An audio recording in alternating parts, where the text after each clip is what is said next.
Iwang Pasko ng pagsilang. Pagkalooban ginawa tayo ng Diyos ng lakas ng loob na tumugon sa kanyang paanyaya. Ipanalangin din natin sa pagdiriwang ito ang kabataan na pag-asa ng bayan.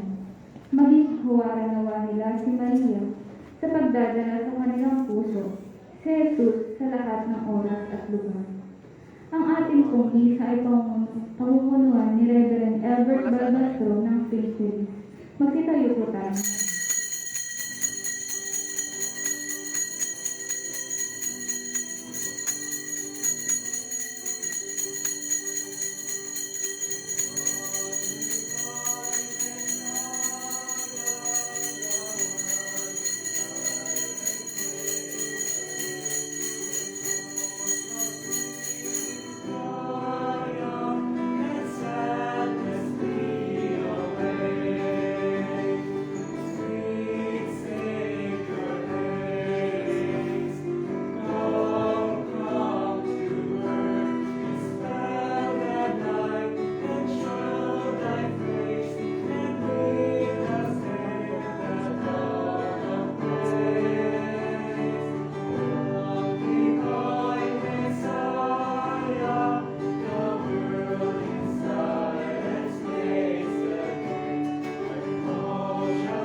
Santo. Amen. Mga kapatid, tinipon tayo ni Jesucristo bilang bahagi ng kanyang katawan upang papurihin ang Ama sa langit. Sa ngalan po ng ating kura paroko na si Reverendo Ernesto Raimundo, tayo ay tinatanggap sa liturhiya para sa gabi ito. Sa binyag tayo ay namatay sa kasalanan at naging bagong nilalang. Sumasampalataya tayo, bagamat tayo'y nagkakasalang muli, patuloy na namamagitan para sa lahat ng tao, ang ating Panginoong Jesucristo. Kaya hilingin natin sa Panginoong Jesus na patawarin tayo sa ating mga kasalanan upang ang ating ligaya sa pagdiriwang na ito ay magiging ganap. Mga kapatid, aminin natin ang ating mga kasalanan upang tayo'y maging marapat na gumanap sa banal na pagdiriwang. Inaamin ko sa makapangyarihan ng Diyos at sa inyo mga kapatid, na lubha akong nagkasala sa isip, sa salita at sa gawa, at sa aking pagkukulang. Kaya sinasamo ko sa mga Virgin Maria, sa lahat ng mga anghel at mga banal, at sa inyo mga kapatid, na ako'y panalangin sa Panginoong aking Diyos. Kaawan tayo ng makapangyarihang Diyos, patawarin ang ating mga kasalanan at patnubayan tayo sa buhay na walang hanggan. Amen. Panginoon, kaawaan mo kami. Panginoon, kaawaan mo kami. Kristo, kaawaan mo kami. Kristo, kaawaan mo kami. Panginoon, kaawaan mo kami. Panginoon, kaawaan mo kami. Manalangin tayo.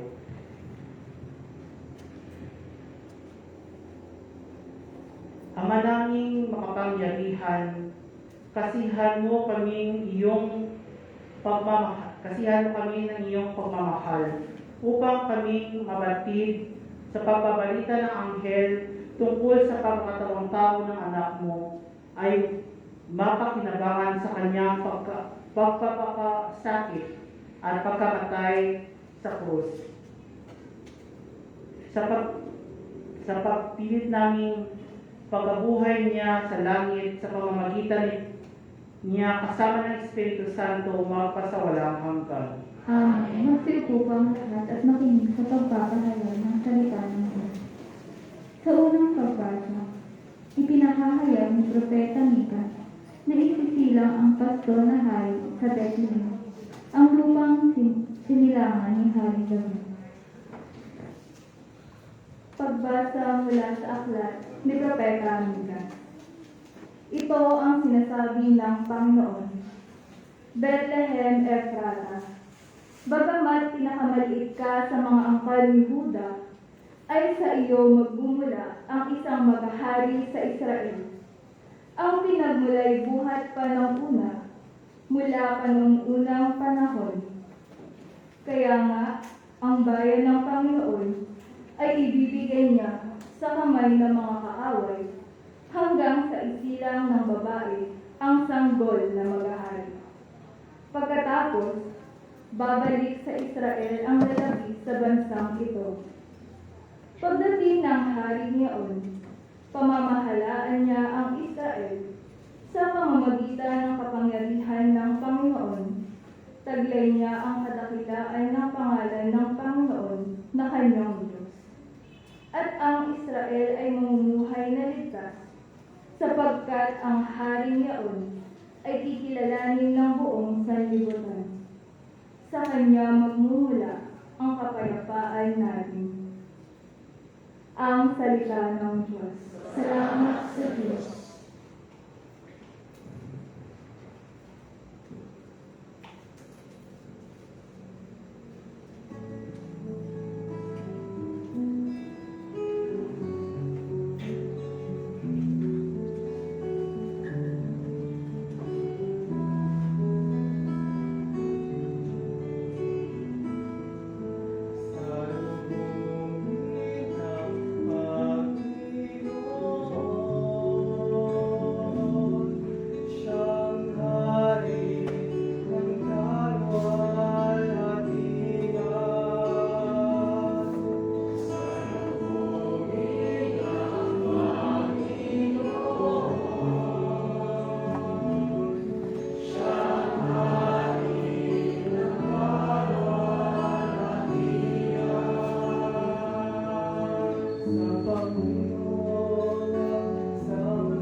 Sa ikalawang pagbasa, higit pa sa mga alay at mga sakripisyo ng matandang tipan ang pagtalima ni Kristo sa kanyang Ama. Pumarito siya ng may pagtitiwala sa planong pakikipag-isang loob ng Diyos. Pagbasa mula sa sulat sa mga Hebreo. Noong si Kristo ay manaog sa sanlibutan, sinabi niya sa Diyos, ang mga hain at ang mga handog ng mga hayop ay hindi mo ibig. Kaya, inihanda mo ang aking katawan upang malikha. Hindi mo kinalugdan ang mga handog na susunugin at ang mga handog dahil sa mga kasalanan. Kaya, aking sinabi, narito ako, O Diyos, upang din ang iyong kalooban. Ayon sa nagsulat sa kasulatang tungkol sa akin. Sinabi muna niya, hindi mo inibig o kinalugdan ang mga hain at ang handog na mga hayop, mga handog na sunugin ang mga handog dahil sa kasalanan. Bagamat, ito ay inihandog ayon sa kautusan. Sa kanya sinabi, narito ako upang din ang iyong kalooban. Inalis ng Diyos ang unang handog at inalitan ng handog ng Diyos. At dahil sa kanyang pagsunod sa kalooban ng Diyos, nilinis tayo ng Kristo sa ating mga kasalanan sa pamamagitan ng minsang paghahandog ng kanyang sarili at iyo'y sa kanya. Ang salita ng Diyos. Salamat sa Diyos na sitayo po tayo.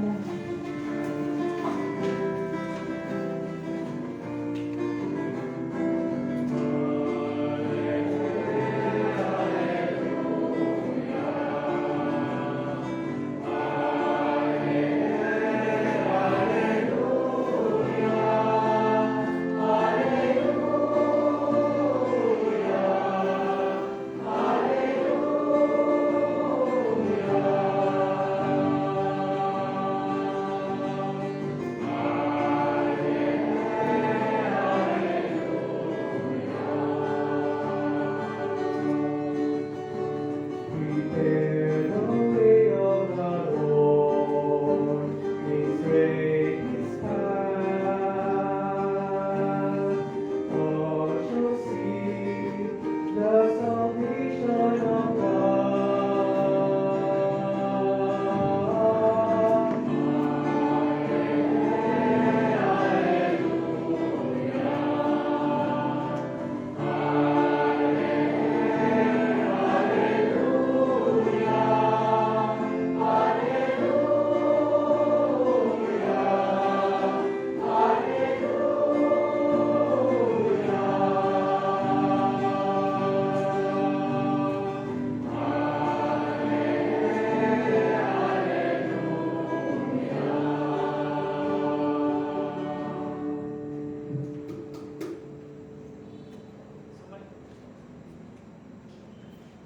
Sumainyo ang Panginoon. At sumayin. Ang mabuting balita ng Panginoon ayon kay San Lucas.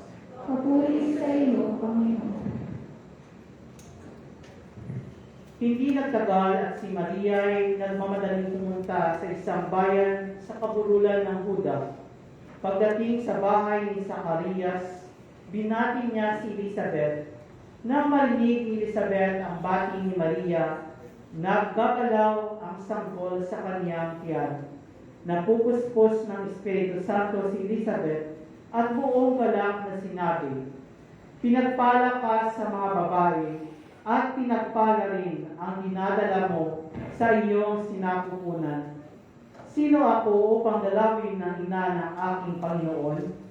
Sapagkat pagkarinig ko ng iyong bati ay naggagalaw sa tuwa ang sanggol sa aking tiyan. Mapalad ka sapagkat nanalig kang matutupad ang ipinasabi sa iyo ng Panginoon. Ang mabuting balita ng Panginoon. Pinupuri ka namin, Panginoong Jesucristo. Isang magandang gabi po sa inyong lahat. Sa kwento po, sa Ebanghelyo po na ating narinig, nakikita po natin yung dalawang pinakamahalagang babae sa ating simbahan. dalawang babaeng buntis po. Si Maria na nagdadalang tao sa kay Jesus at si Elizabeth na kanyang pinsan na nagdadalang tao naman kay Juan Bautista. Sa kanilang pagtatagpo po at sa Ebanghelyo po na narinig natin, ano kaya ang mensahe na gusto ng Diyos na ipahayag sa atin ngayon? Sa aking pong pagninilay, napagtanto ko po na ang mensahe na gustong iparating po ng Diyos sa atin ay yung pagmamalasakit. Yung salita pagmamalasakit. Tuklasin po natin, yung pagmamalasakit, dalawang bagay po yun. Yung tayong nagbibigay ng malasakit sa iba at tayo po ay tumatanggap ng malasakit galing sa iba. Si Maria na nagbigay po ng malasakit sa kanyang pinsan ay si Elizabeth at si Elizabeth naman po na nagalak na tumanggap ng malasakit galing sa kanyang pinsan na si Maria.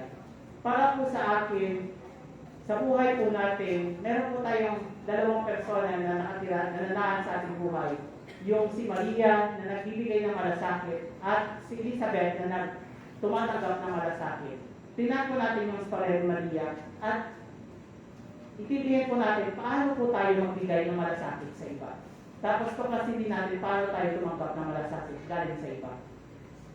Una po, pag nagmalasakit po tayo, kailangan po ng sakripisyo. Kung iisipin niyo po, hindi pa ako nakaranas mabuntis, pero iniisip ko lang po yung mga nanay dito na nabuntis, kung ano po kahirap ang magbuntis. Buntis po si Maria, pumunta sa Burol, umakyat, pumunta kay Elizabeth para po bisitahin, alagaan, pagsilbihan si Elizabeth na kanyang pinsan. Naisip ko lang po, pwede naman pumunta si Maria, pwede naman pong ipadala ni Maria yung mga kailangan ni Elizabeth para through St. Joseph. No? Sa pamamagitan ni San Jose. Ibigay niya lang yung mga kailangan ni Elizabeth kasi po alam naman ni Elizabeth na buntis po siya. Pero, andun po yung pusang loob niya na gusto niya magbigay ng malasakit. Kaya po siya pumunta doon. So, pag nagmalasakit po tayo minsan, pag nagbigay po tayo ng malasakit sa iba, kailangan po natin ng sakripisyo. Sakripisyo po ng oras natin, sakripisyo po ng sarili natin, sakripisyo po minsan ng resources, ng mga pera natin, para po may pahayag po natin yung pagmamalasakit sa iba. So, yung pagmamalasakit po entails sacrifice po. Pangalawa po, pag nagmalasakit po tayo, kailangan po na dyan yung presensya natin. Katulad ni Maria na pumunta po at bumisita, pag-price po, yung mask na naniwear natin, nag-wear na po ako ng mask kasi po, TB po yun eh. Airborne po yung TB. So, it's a sacrifice on my part, pero po, hindi siya binibisita ng pamilya niya kasi parang kinakahiya po ata na may ganun po siyang sakit. Tapos sinasabi niya sa akin, sabi niya, brother, pag tuwing bumibisita ka, sa palagay, nararamdaman ko na lumalakas. Sabi niya, at sabi niya, sana pangarap ko din na pumunta yung parents ko. Kahit man lang mahawakan ko yung kamay nila. Kahit man lang mahaplos ko man lang yung kamay nila. Sapat na sa akin para gumaling ako. Yung presence po natin napaka-importante. Bakit po? Kasi dala-dala po natin yung Diyos. Katulad ni Maria, dala-dala niya sa sinatupunan yung Diyos. Sa atin naman po, dala-dala natin sa puso natin yung Diyos, nananahan ng Diyos sa atin. Kaya po pag nagmalasakit po tayo sa iba, through our presence, mararamdaman po ng iba yung pagmamahal, yung epekto nun, kaya po natagalak po sila.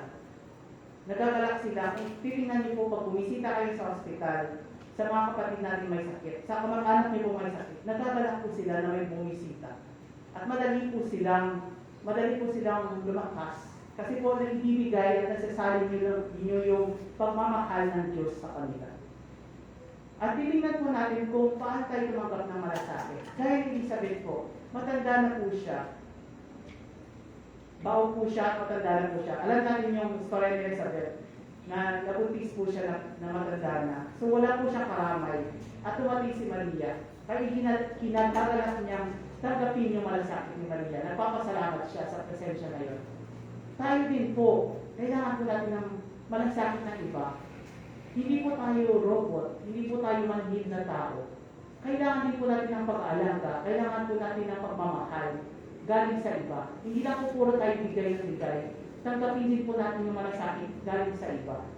Kasi kung para po tayong battery ng cellphone, nalulubat din po yung pagmamalasakit natin. Kailangan din i-recharge. At para po maintindihan natin kung ano pong ibig sabihin ng malasakit, kailangan natin tanggapin ito. At para po maibigay natin yung malasakit para sa iba, kailangan din natin tanggapin ito. Kasi kung hindi po natin naiintindihan at hindi natin natanggap yung malasakit, hindi po natin maibibigay yun sa iba. So kailangan po sa buhay natin, balanse po.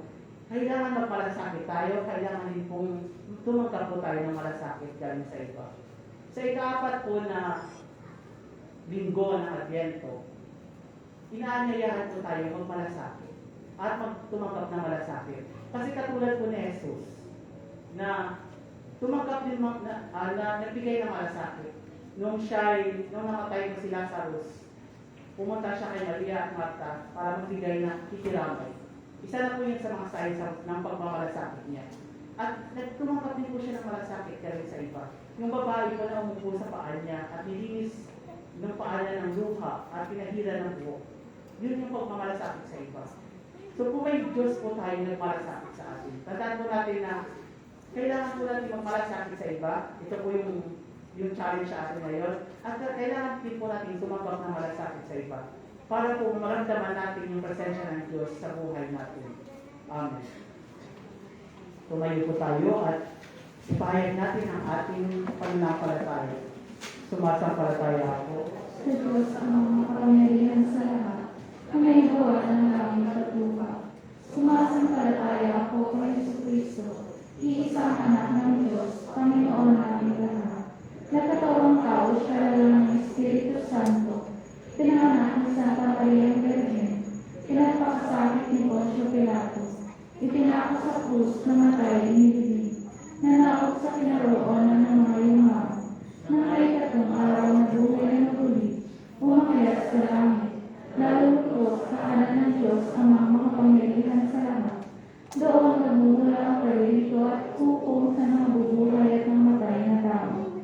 Sumasampalataya naman ako sa Diyos Espiritu Santo, sa banal na simbahang Katoliko, sa kasamahan ng mga tanda, sa kapatawaran ng mga kasalanan, sa pagkabuhay ng muli ng namatay na tao, at sa buhay na walang hanggan. Amen. Kami dumadalangin ngayon sa iyong Ama, na tulad ni na Maria at Elizabeth, buong galak at kababaang loob nawa namin tanggapin ang manunubos sa aming puso't kalooban. Kami dumadalangin at ang ating pong tugon, Ama, dinggin mo ang iyong bayan. Ama, higin mo ang iyong bayan. Maging tagapagdala rin nawa ang simbahan ng kagalakan sa sangkatauhan sa mga nagdadalang hati, may sakit, mga matatanda at mga may kapansanan. Manalangin tayo. Ama, higin mo ang iyong bayan. Maging mulat nawa ang mga pinuno ng bayan sa pangangailangan ng lahat tungo sa makatarungan at mapagmalasakit na pamahalaan. Manalangin tayo. Ama, higin mo ang iyong bayan. Igalang nawa namin ang mga karapatan ng mga sanggol sa sinapupunan. Maging mulat nawa kami sa pangangailangan ng mga nagdadalang tao at magsilbing modelo naman ng papakabuti sa kabataang Pilipino. Manalangin tayo. Ama, higin mo ang iyong bayan. Magkaisa nawa ang mga pamilya at magkakaibigan. Suportahan nawa nila ang bawat isa at maging bukas sa pag-unawa at pagpapatawad. Manalangin tayo. Ama, higin mo ang iyong bayan. Yakapin manawa sa iyong pag-ibig at galak ang mga kapatid namin yumao. Manalangin tayo. Ama, higin mo ang iyong bayan. Sa ilang sandali ng katahimikan, ating panalangin ang iba pang mga pangangailangan ng ating pamayanan, pati na rin ang ating pansariling kahilingan. Isama din po natin sa ating panalangin ang pasasalamat at espesyal na intensyon ng Teresa Ferrer and family para sa mabilisang pagaling ni Rowena Ignacio. Manalangin tayo. Ama namin, halina't dinggin at palakasin mo ang iyong bayan upang tulad ni Maria, mapuspos kami ng bagong buhay, kagalakan at lakas sa maluwalhating pagdating ng iyong minamahal na anak na nabubuhay at naghahari kasama mo magpasawalang hanggan. Amen.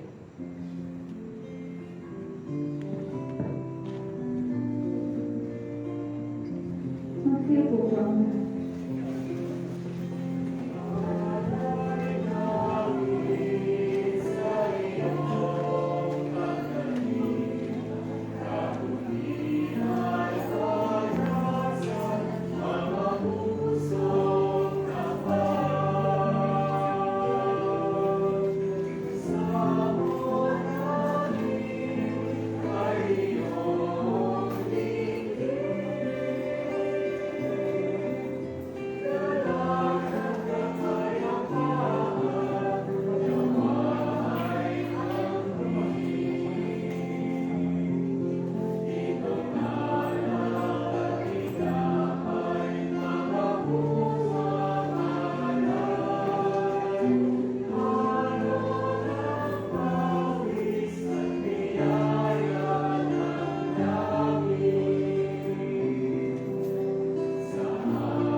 Magtituloy po tayo.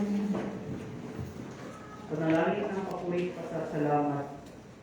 Diyos na Ama, Diyos ng aming Ama, ito ang araw na ang iyong anak at aming Panginoon, Jesucristo, ay muling nabuhay at nagdulot ng kagalakan sa buong sanlibutan. Ito ang araw na siya ay magpakita ng sa kanyang mga alagad na ibinigay niya sa kanilang kapayapaan, kagalakan at ang buong pag-asa. Ito ang araw ng kumain siya kasama nila sa dalampasigan at nang magpakilala siya sa kanila sa pira-piraso na tinapay sa Emmaus. Kaya kami nagpupuri sa iyo.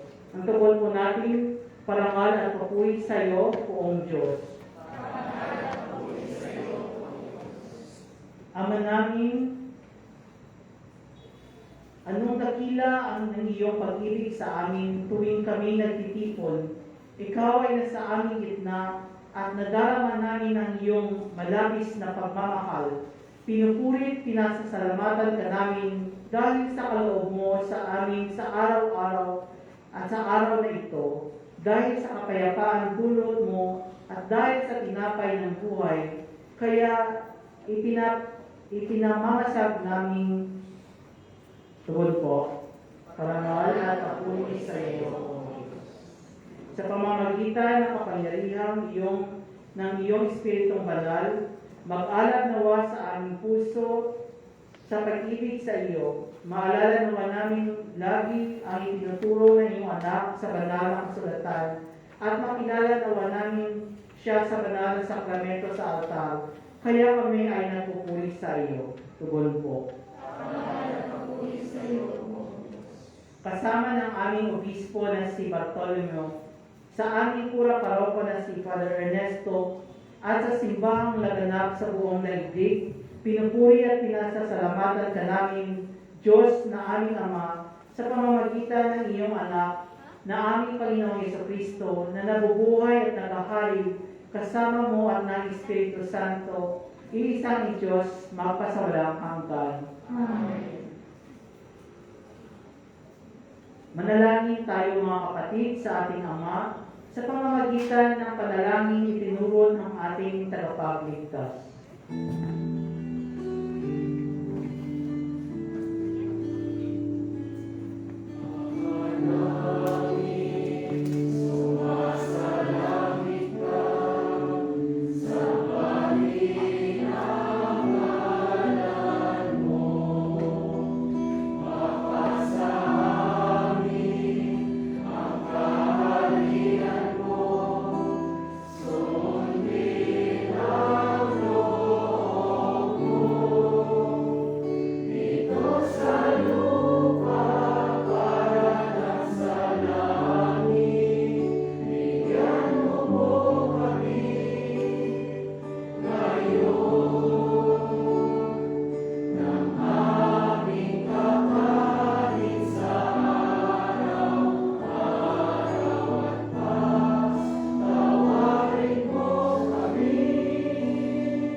Hiniling namin kami adya sa lahat ng masama, pagkalooban ng kapayapaan sa araw-araw, iligtas sa kasalanan at ilayo sa lahat ng kapahamakan, samantalang aming pinananabikan ang dakilang araw ng pagpapahayag ng tagapagligtas namin si Jesucristo.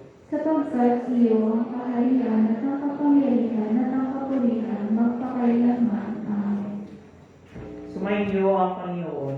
At sumili. Mga kapatid, magbigay tayo ng kapayapaan sa isa't isa.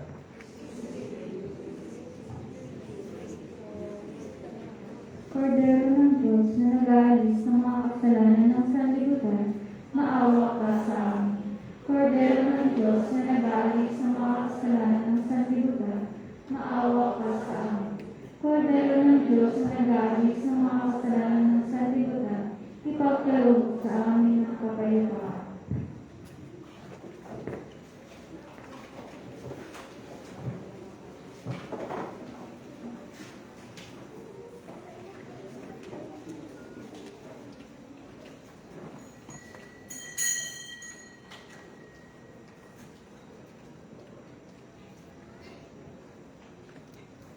Ito ang kordero ng Diyos na nag-aalis ng mga kasalanan ng sanlibutan, mapalad ang mga inanayahan sa kanyang banal na bibig. Panginoon, hindi ako dapat na magpatuloy sa iyo, ngunit sa isang salita mo lamang ay gagaling ako. Iyan itinawa ko ng katawan ni Kristo sa buhay na walang hanggan. Amen.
Magandang gabi po sa ating lahat. Muli po, kami ay nagpapasalamat sa iyo, Reverend Albert Balbastro ng St. Therese, sa pumumuno po ng misa natin ngayong gabi. Maraming salamat po.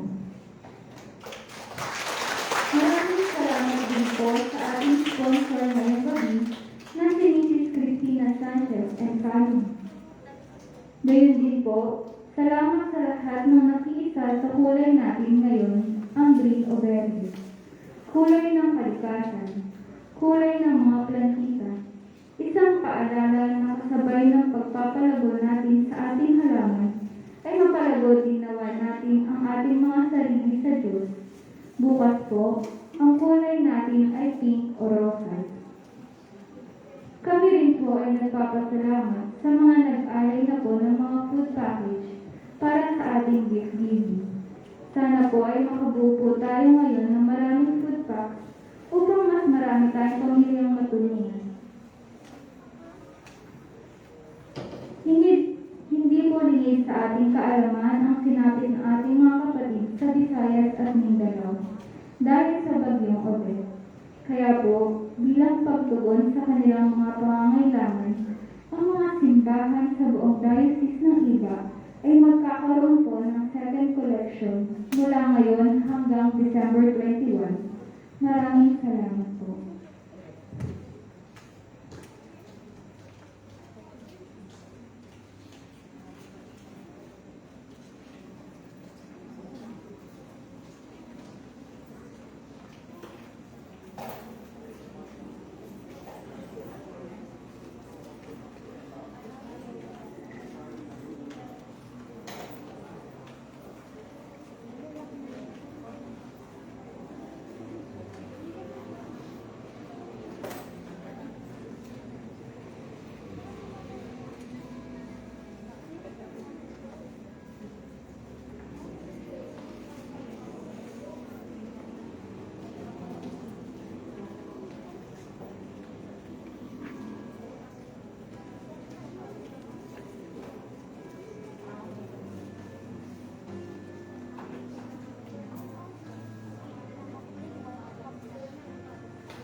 Manalangin tayo.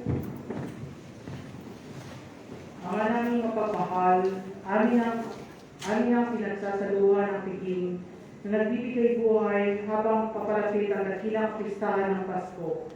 Lalo nawa kaming makinabang ng may pananabik sa pagiging marapat sa pagdiriwang sa pagsilang ng anak mo na siyang namamagitan magpasawalang hanggan. Amen. Diyos at ilang Panginoon, sinasamba ka namin bilang natatanging anak ng Diyos. Pumarito ka sa lupa upang magbigay ng buhay sa sangkatauhan. Pinasasalamatan ka namin dahil sa pamamagitan ng pagkamatay sa krus, pinagpala mo kami sa pinagkaloob mo na biyaya at pinagyaman sa banal na komunyon at sa iba pang sakramento. Dumito ka sa aming buhay, O Jesus. Puspusin mo ng Espiritu Santo ang aming mga puso nang sa gayon ay maibig ka namin ng buong isip, lakas, puso at mahalin ang aming kapwa tulad ng sarili para sa pagmamahal sa iyo. Dagdagan mo ang aming pag-ibig para sa pagdating ng araw na kami tawagin mula sa libingan patungo sa kaluwalhatian ng buhay ay makapiling ka namin sa walang hanggang ligaya sa langit. Amen. Manalangin tayo. Diyos na aming Ama, binusog mo kami ng tinapay ng buhay. Ipagkaloob mo mamuhay kami bilang isang sambayanang nagmamahal at nagpapahalaga sa bawat isa sa pamamagitan ng Jesucristo na aming Panginoon. Amen. Mga kapatid, ay pagdiwang na natin ang misteryo ng kamatayan at muling pagkabuhay ng ating Panginoong Jesucristo.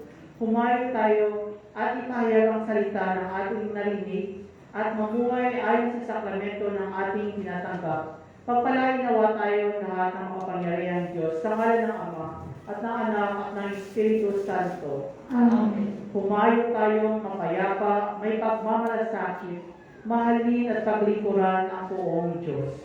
Salamat sa Diyos.